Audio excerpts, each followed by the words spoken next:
جگہ سے روزانہ گزرتا تھا، وہاں پر میں دیکھتا تھا کہ روڈ ٹوٹے ہوئے تھے۔ پھر میں نے ان کی ویڈیو بنائی، اور حالانکہ میں نے ان کو نشانہ نہیں بنایا تھا، یہ تو ایک جرنلی بات میں نے کی تھی کہ جہاں جہاں اس طرح سے روڈ ٹوٹ پھوٹ کے شکار ہوں تو ان کی مرمت کرنی چاہیے۔ بنا رہے ہیں تو وہاں پر انہوں نے بہت زیادہ مہنگائی لگائی ہوئی ہے۔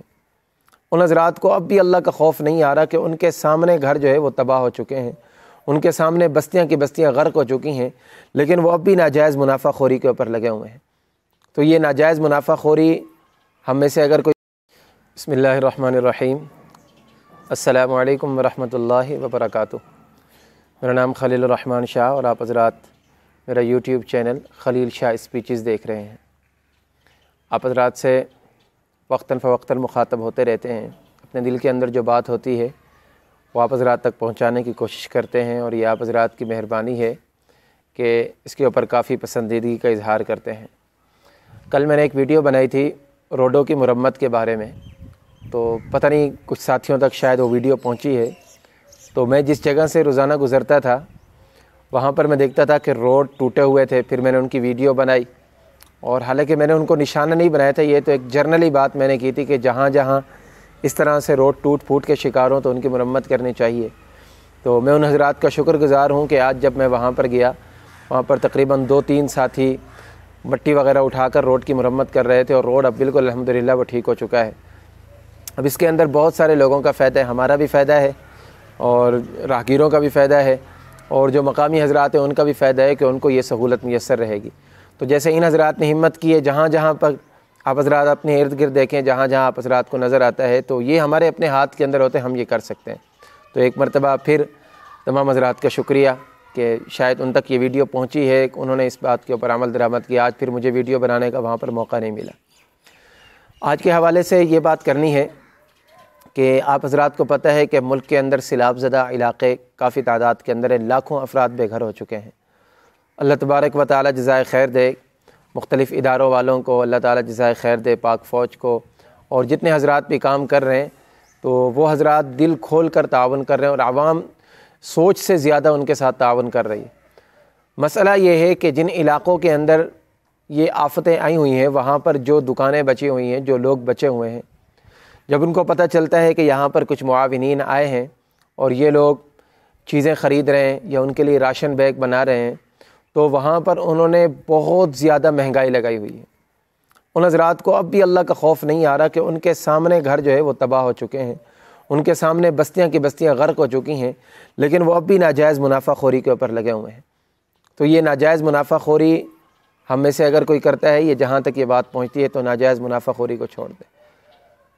بڑا ظالم ہوتا ہے وہ بندہ کہ جو مجبور کی، بے کس کی، بے آسرا کی مجبوریوں سے فائدہ اٹھاتا ہے۔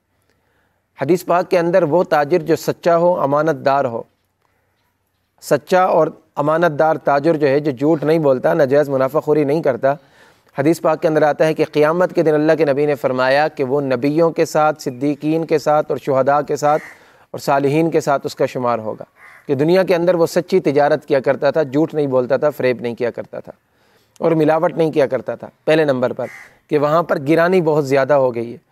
تو اگر ہم میں سے کوئی بندہ ایسا ہے جو ان کو پہچانتا ہے یا جانتا ہے یا شعبے سے تعلق ہے، تو اگر پہلے نمبر پر تو ہمیں چیزوں کے ریٹ کم کرنے چاہیے۔ اپنی جیب سے ہم جتنے دے سکتے ہیں اپنی بھائی تک پہنچائیں، اپنی جیب سے ہم پہنچائیں، پروفٹ نہ رکھیں، یا چند پیسے اگر ہمارے لگ جاتے ہیں تو یہ ہمارے لیے سعادت کی بات ہے۔ پہلے نمبر پر تو اس چیز کی کوشش کرنی ہے۔ دوسرے نمبر پر اگر ہم دے بھی رہے ہیں، ہماری دکانداری بھی چل رہی ہے، تو کم سے کم ان کے اوپر ظلم تو نہ کریں، جو مارکیٹ کا ریٹ ہے اس کے مطابق چیز دیں۔ اور دوسری چیز یہ آئی ہے کہ لوگوں کے پاس جو پرانے راشن پڑے ہوئے تھے، جو خراب راشن پڑے ہوئے ہیں، خراب چیزیں پڑی ہوئی ہیں، ان کو نئی کی قیمت کے اوپر بیچ رہے ہیں، کہ جو خراب ہو چکی ہیں، قابل استعمال نہیں ہے۔ اب لوگ معاونین آ رہے ہیں، وہ بیچارے تو ہر ایک تھیلا کھول کر تو چیک نہیں کرتے، ہر ایک تھیلا وہ کھول کر چیک نہیں کرتے، وہ تو ہم دکانداروں کے سروں کے اوپر رکھتے ہیں کہ بھئی دکاندار اس کو پیک کر دے، خوف خدا کرے۔ اب اگر آگے تاجر اور دکاندار آگے اس طرح کرے گا، جس کے پاس سے لاکھوں کا مال جا رہا ہے اور اس سے بھی اس کا پیٹ نہیں بھر رہا ہے، تو پھر ایسے پیٹ کو جہنم کی آگ بھر سکتی ہے، کوئی اور چیز نہیں بھر سکتی ہے۔ کہ جن کو اللہ تبارک و تعالیٰ کا خوف نہیں، اللہ تبارک و تعالیٰ نے ان کے سامنے یہ چیزیں بھیجی ہوئی ہیں، سامنے ان کے، یعنی کہ ان کے جاننے والے، ان کے رشتہ دار وغیرہ وہ سامنے غرق ہو چکے ہیں۔ تو بھائیو، یہ ہمیشہ کے لیے ہمارے پاس چیز نہیں رہنی۔ اور یاد رکھیں کہ یہ حالات صرف ہمارے ان بھائیوں کے اوپر نہیں آئے، آج ان کے اوپر آئے، کل ہمارے اوپر بھی آ سکتے ہیں۔ تو جہاں جہاں ناجائز منافع خوری ہو رہی، چاہے ان علاقوں کے اندر ہو رہی ہے، تو وہ بند کریں۔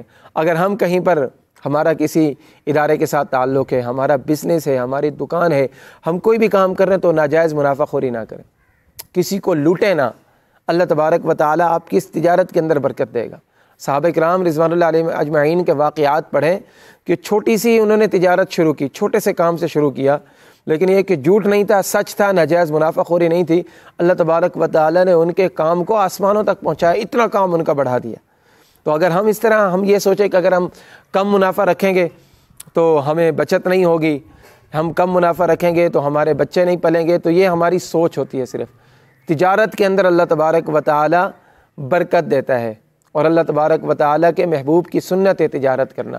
تجارت کریں، تجارت کرنا کوئی عیب نہیں، بہت اچھی بات ہے، ہم سب کو تجارت کرنی چاہیے، لیکن تجارت کے اصول کو سیکھ کر سیدنا عمر فاروق رضی اللہ تعالیٰ عنہ کے دور کے اندر کوئی بندہ اس وقت تک تجارت نہیں کر سکتا تھا، مارکیٹ میں دکان اس وقت تک نہیں بنا سکتا تھا جب تک اس کو ان مسائل کا پتہ نہیں ہوتا تھا۔ گویا ایک لحاظ سے یہ سمجھ لیں کہ اس دور کے اندر تجارت کرنے کی اجازت صرف علماء اکرام کو ہوا کرتی تھی۔ تو اگر ہم تجارت کر رہے ہیں تو تجارت کے اصول کو سیکھیں، ناجائز منافع خوری نہ کریں۔ اللہ رب العزت سے دعا ہے اللہ تبارک و تعالی عمل کی توفیق عطا فرمائے، اور اللہ تبارک و تعالی ہمیں حق کا ساتھ دینے کی توفیق عطا فرمائے، اور ہمارے مسلمان بھائی اور ہمارے اہل وطن جو اس وقت شدید پریشانی کے اندر مبتلا ہیں، اللہ تبارک و تعالی ہمیں ان کے دکھ درد کے ختم کرنے کی توفیق عطا فرمائے۔ السلام علیکم، مجھے بھی دعا میں یاد رکھیے گا۔ السلام علیکم ورحمۃ اللہ تعالی وبرکاتہ۔